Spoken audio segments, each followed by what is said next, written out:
श्रीमती इंदिरा गांधी रायबरेली से चुनी गई।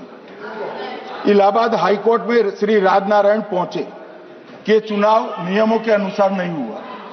इलाहाबाद हाईकोर्ट ने ये तय कर दिया कि श्रीमती गांधी ने उचित तरीके से चुनाव नहीं जीता है, हम इसको रद्द कर दें। मान्यवर, ये भी वोट चोरी थी, बहुत बड़ी वोट चोरी थी। और उसके बाद में क्या हुआ?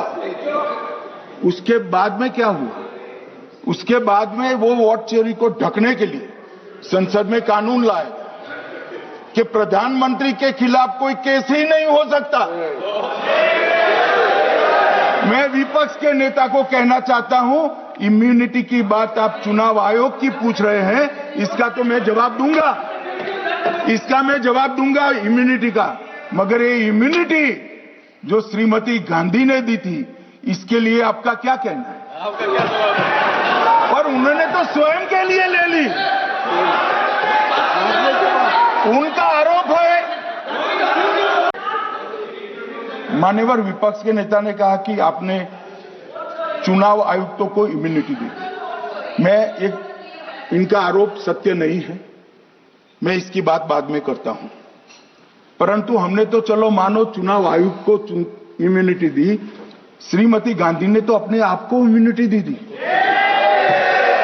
और फिर जब ये संवैधानिक सुधार के वायरस चैलेंज हुए तो वो केस जीतने के लिए 2, 3 और 4 नंबर के सर्वोच्च न्यायालय के जज को बाईपास कर चौथे नंबर के जज को चीफ जस्टिस बनाया और वहां केस भी जीत लिया।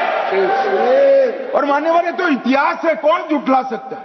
इनको कोई पढ़ाता नहीं है इतिहास।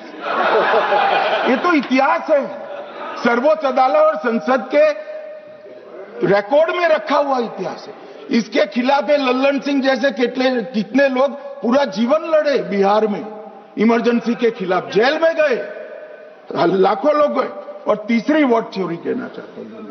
तीसरी वोट चोरी का प्रकार मैंने बताया था कि योग्यता नहीं है और मतदाता बन जाना। अभी एक वाद पहुंचा है, वाद मतलब डिस्प्यूट पहुंचा है दिल्ली की सिविल अदालत में। उसमें डिस्प्यूट ये है कि सोनिया गांधी जी इस देश की नागरिक बनने से पहले मतदाता बने।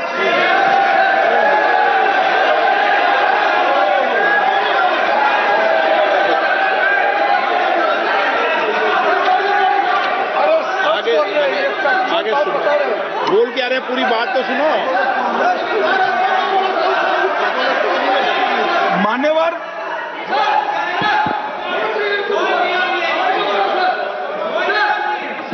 मैंने इतना ही कहा है कि अदालत में केस चल रहा है जो फैक्चुअल है।